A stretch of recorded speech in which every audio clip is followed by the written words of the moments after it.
قیصر مرزا اکتا کر کھڑا ہو گیا اور بے چینی سے کمرے میں ٹہلنے لگا، مگر قرار نہ آیا۔ وہ مڑ مڑ کر دروازے کی جانب دیکھتا رہا۔ دروازہ بند تھا۔ اچانک آہٹ سنائی دی۔ اس نے پلٹ کر دیکھا۔ کھڑکی پر ایک دھندلا دھندلا سایہ نظر آیا اور آن کی آن میں اوجھل ہو گیا۔ وہ حیرت زدہ نظروں سے کھڑکی کی جانب دیکھتا رہا، لیکن دوبارہ وہ سایہ نظر نہ آیا۔ قیصر مرزا کچھ دیر حیران و پریشان کھڑا رہا، پھر اس نے ہمت سے کام لیا، آگے بڑھا اور کھڑکی کے قریب پہنچ گیا۔ باہر گھپ اندھیرا تھا۔ اس نے چوکھٹ کا سہارا لیا، گردن باہر نکالی اور جھک کر ادھر ادھر دیکھنے لگا، مگر دور دور تک کسی کا نام و نشان نہ تھا۔ اونچے اونچے گھنے درخت سائیں سائیں کر رہے تھے۔ دروازہ آہستہ سے چرچرایا۔ قیصر مرزا نے مڑ کر عقب میں دیکھا۔ صندلی دروازہ کھول کر کمرے میں داخل ہو رہی تھی۔ اس کے ایک ہاتھ میں لکڑی کی ٹرے تھی جس پر باریک جالی کا سرپوش پڑا تھا۔ صندلی نے دوسرے ہاتھ سے دروازہ بند کیا اور ٹرے سنبھالے ہوئے آگے بڑھی، جھکی اور ٹرے میز پر رکھ دی۔ قیصر مرزا کھڑکی کے قریب کھڑا رہا اور خاموشی سے صندلی کو دیکھتا رہا۔ ٹرے میز پر رکھنے کے بعد صندلی اس کی جانب متوجہ ہوئی، مسکرا کر بولی، معاف کیجیے، مجھے واپس آنے میں کچھ دیر ہو گئی۔ اس نے فوراً بات کا رخ پلٹ دیا۔ حیرت زدہ ہو کر دریافت کیا، یہ آپ کھڑکی کے پاس کیوں کھڑے ہیں؟ گرمی محسوس ہو رہی ہے؟ نہیں، قیصر مرزا نے آہستہ آہستہ گردن ہلا کر انکار کیا۔ ذرا دیر پہلے مجھے کھڑکی کے باہر کوئی کھڑا ہوا نظر آیا تھا۔ آپ نے اسے دیکھا تھا؟ صندلی بدستور حیرت زدہ تھی۔ میں نے اسے دیکھا تو تھا، مگر کوئی اندازہ نہ لگا سکا، قیصر مرزا نے بتایا۔ اندھیرے میں صرف دھندلا سا سایہ نظر آیا۔ میں نے یہاں آ کر دیکھا تو باہر کوئی نہ تھا۔ صندلی نے مزید استفسار نہ کیا، خاموشی سے آگے بڑھی، قیصر مرزا کے قریب پہنچی اور کھڑکی کی چوکھٹ کا سہارا لے کر باہر دیکھنے لگی۔ بے نیازی سے بولی، یہاں تو کوئی نہیں، ہر طرف سناٹا چھایا ہے۔ اتنی رات گئے اس طرف آ بھی کون سکتا ہے؟ پہرے دار ہوتا تو اس کی اتنی ہمت نہیں ہو سکتی کہ کھڑکی سے اندر جھانکے۔ وہ بے تکلفی سے مسکرانے لگی۔ اس نے گردن کو خم دے کر قیصر مرزا کی جانب دیکھا۔ دونوں کے چہرے اس قدر نزدیک آ گئے کہ وہ ایک دوسرے کے جسموں کی خوشبو اور حرارت محسوس کر سکتے تھے۔ چند لمحے تک دونوں ایک دوسرے کی آنکھوں میں آنکھیں ڈالے دیکھتے رہے۔ قیصر مرزا کی نظروں میں ایسی چکا چوند تھی کہ صندلی ان کی تاب نہ لا سکی۔ نظریں جھکا کر بولی، شاید آپ کو مغالطہ ہوا۔ مغالطہ تو نہیں ہوا، سایہ تو میں نے صاف دیکھا تھا، قیصر مرزا نے الجھے ہوئے لہجے میں جواب دیا۔ صندلی نے اس کی بات نظر انداز کرتے ہوئے کہا، آئیے ادھر صوفے پر بیٹھ جائیے، کتنی دیر اور انتظار کرنا ہوگا؟ قیصر مرزا اب سنبھل چکا تھا۔ اس نے صوفے کی جانب بڑھتے ہوئے پوچھا، ابھی تو رات آدھی بھی نہیں ہوئی، صندلی نے گول مول جواب دیا۔ قیصر مرزا جا کر تھکا ہوا سا پھر صوفے پر بیٹھ گیا۔ اس نے صندلی کی جانب دیکھا، تم رانی صاحبہ کے پاس گئی تھیں؟ جی ہاں، صندلی نے بتایا، میں اب تک انہی کے پاس تھی۔ میرے بارے میں کیا فرماتی تھیں؟ آپ کو اس وقت تک ان کا انتظار کرنا ہوگا جب تک وہ آپ کو یاد نہ فرمائیں۔ صندلی نے اس دفعہ بھی کھل کر بات نہ کی، ٹال مٹول سے کام لیا۔ قیصر مرزا نے مشتبہ نظروں سے صندلی کو دیکھا، سنجیدگی سے پوچھا، مگر 12 بجے کے بعد تو مجھے مزید انتظار کرنا نہیں ہوگا؟ صندلی اس کے استفسار کو صاف نظر انداز کر گئی۔ اس نے ٹرے پر پڑا ہوا سرپوش ہٹایا۔ ٹرے میں خشک میوہ، پھل اور کافی کی پیالیاں، کیتلی اور دوسرا ساز و سامان رکھا تھا۔ صندلی ایک پیالی میں کافی ڈالنے لگی۔ قیصر مرزا نے منہ بگاڑ کر کہا، نہیں صندلی، میں اب کچھ نہیں پیوں گا۔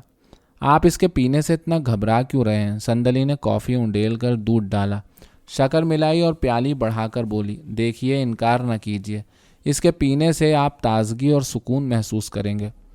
تم مجھے پریشان نہ کرو۔ قیصر مرزا پیچھے ہٹا اور سر صوفے سے ٹکا دیا۔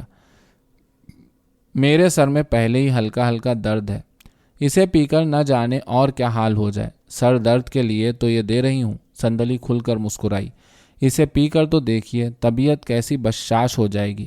وہ بیزاری سے بولا، تم مجھے یہ کڑوی کسیلی کافی کیوں پلانا چاہتی ہو؟ مجھے ذرا اچھی نہیں لگتی، اس کے پینے سے نہ جانے طبیعت کیسی ہو جاتی ہے۔ صندلی میز کے قریب فرش پر بیٹھ گئی۔ اس نے پیالی بڑھا کر قیصر مرزا کے ہونٹوں سے لگا دی۔ آپ اسے پی کر تو دیکھیں، اس کے لہجے میں عاجزی تھی۔ قیصر مرزا انکار نہ کر سکا۔ اس نے پیالی صندلی کے ہاتھ سے لے لی اور کافی کا گھونٹ بھر کر منہ بگاڑا۔ یہ تو بہت کڑوی ہے، اسے ختم کر لیجئے، بچوں کی طرح ضد نہ کیجیے۔ صندلی نے مسکرا کر اصرار کیا۔ قیصر مرزا کچھ نہ بولا، رک رک کر کافی کے گھونٹ بھرتا رہا۔ صندلی بھی خاموش بیٹھی رہی۔ اس نے چھری سے ایک سیب چھیلا اور کاٹ کاٹ کر اس کی قاشیں ایک پلیٹ میں رکھنے لگی۔ قیصر مرزا نے پیالی خالی کر کے ٹرے میں رکھ دی۔ صندلی نے پلیٹ قیصر مرزا کی جانب بڑھائی۔ لیجئے، سیب کھائیے، اس کے کھانے سے منہ کا ذائقہ درست ہو جائے گا۔ قیصر مرزا پلیٹ سے سیب کی قاشیں اٹھا اٹھا کر کھانے لگا۔ سیب خوش ذائقہ تھا، قیصر مرزا کو پسند آیا۔ کمرے میں خاموشی چھائی تھی۔ کھڑکی کی راہ سے نرم نرم جھونکے آ رہے تھے۔ شمعدان میں موم بتی کی لو آہستہ آہستہ تھر تھرا رہی تھی۔ دیواروں پر پرچھائیاں لہرا رہی تھیں۔ قیصر مرزا کو بھی اپنا جسم آہستہ آہستہ لہراتا ہوا محسوس ہوا۔ آنکھیں بوجھل ہو کر بند ہونے لگیں۔ اس نے گردن جھٹک کر خود کو سنبھالنے کی کوشش کی۔ آنکھیں پھاڑ کر حیرت سے صندلی کو دیکھا، جھجکتے ہوئے دریافت کیا، صندلی، کافی میں افیم تو ملی ہوئی نہیں تھی؟ اس نے مشتبہ نظروں سے کافی کی خالی پیالی کو دیکھا۔ صندلی اس اچانک سوال پر پریشان ہو گئی، چہرہ فق ہو گیا۔ اس نے مسکرا کر اپنی گھبراہٹ چھپانے کی کوشش کی۔ یہ خیال آپ کو کیسے آیا؟ کافی پینے کے بعد مجھے کچھ ایسا ہی محسوس ہو رہا ہے۔ کیا آپ افیم سے بھی شوق فرماتے ہیں؟ صندلی نے بے تکلفی سے ہلکا قہقہا لگایا۔ نہیں، قیصر مرزا نے فوراً تردید کی، مجھے کبھی ایسا شوق نہیں رہا، ایسی علت سے ہمیشہ دور رہا۔ پھر آپ کو ایسا شبہ کیوں ہوا؟ سنا ہے افیم کے نشے سے جسم میں سنسناہٹ محسوس ہوتی ہے، نیند معلوم ہوتی ہے۔ قیصر مرزا نے وضاحت کی، کچھ ایسی حالت میری بھی ہو رہی ہے۔ یہ نیند کا تو وقت ہے، صندلی مسکرا کر بولی، معلوم ہوتا ہے آپ کو جلد ہی سونے کی عادت ہے۔ اس نے ایک سرخ سرخ سیب قیصر مرزا کی جانب بڑھایا، لیجئے، اس سے شوق فرمائیے۔ قیصر مرزا نے سیب نہ لیا، خاموش بیٹھا صندلی کو بغور دیکھتا رہا۔ کیا دیکھ رہے ہیں آپ؟ قیصر مرزا اس کے اچانک استفسار پر چونکا، گھبرائے ہوئے لہجے میں بولا، میں سوچ رہا تھا۔ وہ اپنی بات کہتے کہتے رک گیا۔ صندلی نے اصرار کیا، کیا سوچ رہے تھے آپ؟ قیصر مرزا کی آنکھوں سے اب ہلکا ہلکا خمار جھلک رہا تھا۔ اس نے آہستہ آہستہ پلکیں جھپکائیں، ہولے سے جھوم کر بولا، سوچ رہا تھا تم میں رانی صاحبہ کی خاصی شباہت ہے، تمہاری پیشانی، آنکھوں کا یہ انداز۔ ہٹیے، میں بھلا کہاں ان سے ملتی ہوں؟ صندلی نے اسے آگے بولنے نہ دیا، آپ کو خامخواہ وہم ہو گیا۔ وہ کھل کر مسکرانے لگی، آپ کو تو اس وقت ہر طرف رانی صاحبہ ہی نظر آ رہی ہیں۔ مگر اس کا انداز صاف چغلی کھا رہا تھا کہ قیصر مرزا کی بات سے اسے مسرت محسوس ہوئی تھی۔ قیصر مرزا نے چپتی ہوئی نظروں سے صندلی کو دیکھا، تم خواہ کچھ ہی کہو، میں تو یہ سوچ رہا ہوں کہ میں نے اب تک یہ بات کیوں نہیں محسوس کی۔ اس نے گہری سانس بھری اور بے قرار ہو کر دونوں ہاتھ بڑھائے اور صندلی کے دلاویز چہرے کو ہولے سے تھام لیا، لہرا کر بولا، صندلی، تم بہت حسین ہو، اتنی حسین۔ وہ اپنی بات پوری نہ کہہ سکا۔ سانس کی رفتار تیز ہو گئی۔ وہ مبہوت ہو کر اس کے چہرے کو خوابیدہ نظروں سے تکنے لگا۔ محل کے گھڑیال نے موگری سے ٹن ٹن 12 بجائے۔ یہ آدھی رات ہونے کا اعلان تھا۔ قیصر مرزا گھڑیال کی آواز سن کر چونکا۔ اس نے فوراً کہا، صندلی، 12 بج گئے۔ اس نے بے چین ہو کر پہلو بدلا۔ صندلی نے کوئی جواب نہ دیا، خاموش بیٹھی رہی۔ اٹھو صندلی، قیصر مرزا نے اصرار کیا۔ تم خاموش کیوں بیٹھی ہو؟ کہیے، کیا حکم ہے؟ صندلی اٹھ کر کھڑی ہو گئی۔ اس کے لہجے سے جھنجھلاہٹ آشکارا تھی۔ قیصر مرزا جھوم کر بولا، رات آدھی ہو گئی۔ اس کی زبان اب لڑکھڑا رہی تھی۔ مجھے معلوم ہے رات آدھی ہو گئی، صندلی نے بے رخی سے کہا، مگر آپ کو ابھی اور انتظار کرنا ہوگا۔ قیصر مرزا نے جھوم کر صندلی کو دیکھا۔ بے قراری نے شدت کے ساتھ اس پر چھاپا مارا، تیوری پر بل ڈال کر تیکھے لہجے میں گویا ہوا، نہیں، اب میں ایک لمحہ بھی انتظار نہیں کروں گا۔ تم مجھے ارجمن کے پاس جانے سے نہیں روک سکتی۔ اس نے پہلی بار نہایت بے تکلفی سے ارجمن سلطانہ کا نام لیا تھا۔ وہ اٹھ کر کھڑا ہو گیا۔ اس کی آنکھیں سرخ ہو رہی تھیں، نتنے غصے سے پھڑپھڑا رہے تھے۔ صندلی اس کے بگڑے ہوئے تیور دیکھ کر دم بھر کے لیے سہم گئی، نرم لہجے میں بولی، آپ تو کچھ زیادہ ہی بے قرار ہوتے جا رہے ہیں۔ صندلی نے مسکرا کر قیصر مرزا کو رام کرنے کی کوشش کی۔ اس کے انداز میں لگاوٹ تھی، عشوہ تھا، مگر وہ ذرا متاثر نہ ہوا۔ دروازے کی جانب بڑھتے ہوئے بولا، مجھے تمہاری رہنمائی کی ضرورت نہیں۔ اس نے مڑ کر صندلی کی جانب دیکھا بھی نہیں۔ صندلی لپک کر اس کے سامنے آ گئی، راستہ روک کر گویا ہوئی، آپ اس طرح نہیں جا سکتے۔ اس کے چہرے پر سنجیدگی چھائی تھی۔ کیوں؟ قیصر مرزا نے قدرے اونچی آواز سے کہا۔ کیوں نہیں جا سکتا؟ وہ ایک بار پھر نرم پڑ گئی۔ پہلے مجھے سرکار سے اجازت لے لینے دیجیے۔ وہ باہر جانے کے لیے دروازے کی جانب بڑھی۔ ابھی آپ کو کچھ دیر اور انتظار کرنا ہوگا۔ قیصر مرزا نے اسے باہر جانے نہ دیا، بڑھ کر اس کے راستے میں حائل ہو گیا۔ نہیں، اب مجھے کوئی نہیں روک سکتا۔ صندلی ذرا جھجکی، پھر ڈٹ کر اس کے سامنے کھڑی ہو گئی۔ میں اس طرح آپ کو رانی صاحبہ کے پاس جانے نہیں دوں گی۔ اس نے خود کو سنبھالا، جھنجھلاہٹ پر قابو پانے کی کوشش کی۔ آپ مجھے جانے دیں اور میری واپسی کا انتظار کریں۔ اس کے ہونٹوں پر ہلکا ہلکا تبسم تھا۔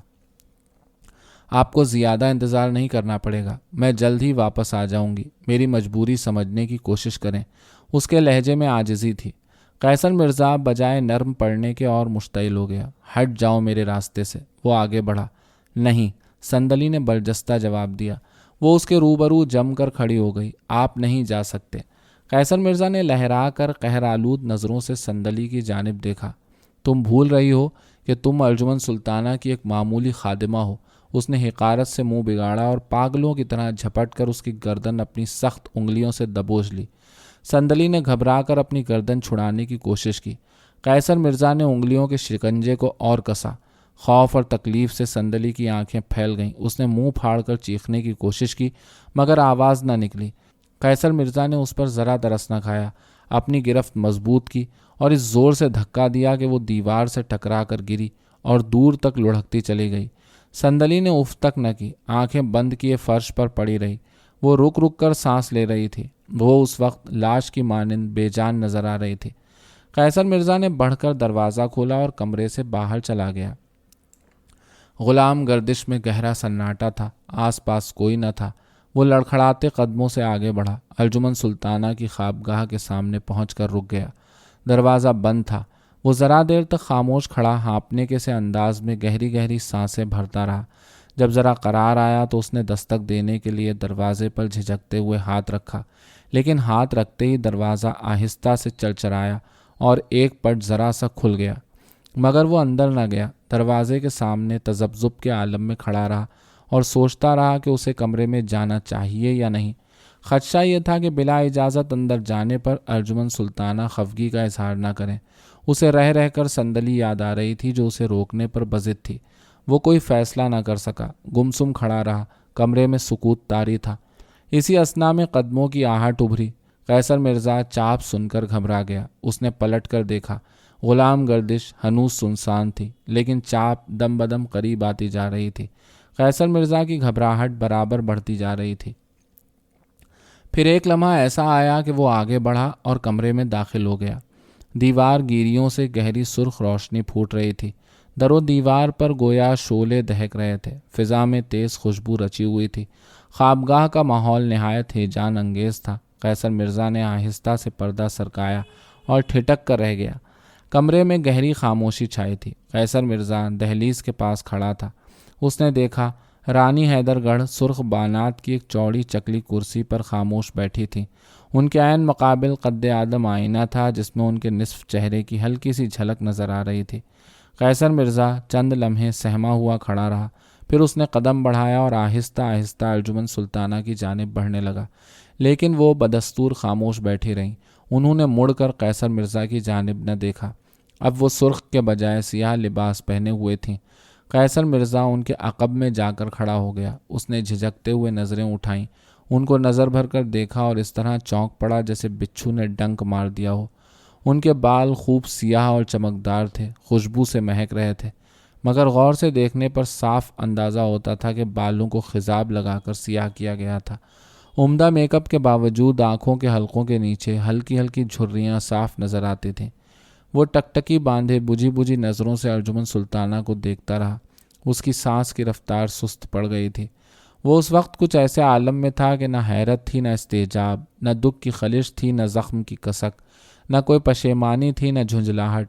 نامعلوم سا بوجھ تھا جس کے احساس سے وہ نیچے اور نیچے دھنستا جا رہا تھا۔ سرخ روشنی کا جال شیشے کی طرح چکنا چور ہو کر بکھر گیا تھا اور اس کے اندر سے اندھیرا اژدہے کی مانند پھنکارتا ہوا ابھر رہا تھا۔ ارجمن سلطانہ ہنوز خاموش بیٹھی تھی۔ نہ وہ اس کی جانب متوجہ ہوئیں، نہ زبان سے ایک لفظ نکالا، نہ جسم کو حرکت دی۔ قیصر مرزا نے جھجکتے ہوئے رسان سے کہا، رانی صاحبہ۔ اس کی آواز میں ہلکی ہلکی کپکپاہٹ تھی۔ انجمن سلطانہ نے جواب نہ دیا، اسی طرح چپ بیٹھی رہیں۔ قیصر مرزا نے لمحے بھر رک کر ان کو پھر مخاطب کیا، لیکن وہ خاموش رہیں۔ اس نے رک رک کر ان کو مخاطب کیا، اور ہر بار اس کی آواز کمرے میں چھائے ہوئے پراسرار سکوت میں ابھر کر ڈوب گئی۔ انجمن سلطانہ کے نہ تو ہونٹ ہلے اور نہ انہوں نے مڑ کر اس کی جانب دیکھا۔ ان کی نظریں آئینے کی سمت اٹھی ہوئی تھیں اور ایک جگہ جم کر رہ گئی تھیں۔ قیصر مرزا کسی انجانے خوف سے پریشان ہو گیا۔ وہ قدم اٹھا کر قریب پہنچ گیا۔ اس نے دھڑکتے دل سے ہاتھ بڑھایا، انجمن سلطانہ کے کندھے پر رکھا، آہستہ سے جھنجھوڑ کر گویا ہوا، رانی صاحبہ۔ اور رانی صاحبہ کا کرسی کی پشت سے ٹکا ہوا سر ایک طرف ڈھلک گیا۔ وہ دہشت زدہ ہو کر ایک قدم پیچھے ہٹ گیا۔ عین اس وقت دروازے پر آہٹ ہوئی۔ قیصر مرزا نے پلٹ کر دیکھا، سامنے صندلی کھڑی تھی۔ اس کے بال بکھرے ہوئے تھے، ابرو کھنچے تھے، آنکھیں سرخ تھیں، چہرے پر جھنجھلاہٹ تھی۔ دونوں نے ایک دوسرے کو دیکھا، لیکن خاموش رہے اور جہاں تھے وہیں کھڑے رہے۔ آخر صندلی آگے بڑھی اور جب نزدیک پہنچ گئی تو قیصر مرزا نے کہا، صندلی، تم نے بہت دیر کر دی۔ صندلی نے مڑ کر اس کو تیکھی نظروں سے دیکھا، لیکن زبان سے کچھ نہ کہا۔ قیصر مرزا نے ٹھنڈی سانس بھر کر کہا، رانی صاحبہ گزر گئیں، ہمیشہ ہمیشہ کے لیے رخصت ہو گئیں۔ نہیں، یہ نہیں ہو سکتا۔ صندلی چیختی ہوئی آگے بڑھی اور رانی حیدر گڑھ کے قدموں سے چمٹ گئی۔ ہائے اللہ، یہ کیا ہو گیا؟ رانی حیدر گڑھ واقعی مر چکی تھی۔ ان کا جسم سرد پڑ گیا تھا۔ قیصر مرزا نے ہاتھ بڑھا کر ان کی کھلی ہوئی بے جان آنکھوں کو بند کر دیا۔ صندلی ان کے قدموں پر پڑی سسکیاں بھر کر روتی رہی۔ قیصر مرزا خاموش کھڑا رہا۔ ان کی کرسی کے قریب میز تھی جس پر ان کا داہنا ہاتھ ٹکا ہوا تھا۔ ہاتھ کے نیچے کھلا ہوا ایک خط رکھا تھا۔ قیصر مرزا کی نظر خط پر پڑی تو چونکا۔ اب تک اس نے خط دیکھا ہی نہ تھا۔ اس نے ہاتھ بڑھا کر خط اٹھا لیا اور اسے پڑھنے لگا۔ خط میں لکھا تھا، رانی صاحبہ آداب، سخت شرمندہ ہوں کہ آپ کا وہ بقیہ دن آج واپس نہیں کر سکتا جسے دینے کا میں نے آپ سے وعدہ کیا تھا۔ بات یہ ہے کہ میری بیٹی نیلما کی طبیعت اچانک بگڑ گئی۔ سہ پہر سے اس پر دوبارہ دورہ پڑ چکا ہے۔ ایسی صورت میں آپ خود اندازہ لگا سکتی ہیں کہ میں اپنا وعدہ کیسے نبھا سکتا ہوں۔ آپ کا یہ آخری دن میری طرف واجب الادا ہے۔ اگر نیلما کی طبیعت جلد سنبھل گئی تو میں عنقریب آپ کا قرض چکانے میں کامیاب ہو جاؤں گا۔ امید ہے میری مجبوری کو محسوس کرتے ہوئے آپ مجھے معاف کر دیں گی۔ خط نہایت بچکانہ تحریر میں لکھا گیا تھا۔ حروف اس قدر ٹیڑھے میڑھے تھے کہ رک رک کر پڑھنا پڑتا تھا۔ خط کے آخر میں پروفیسر رگھوناتھ سانیال کے دستخط تھے۔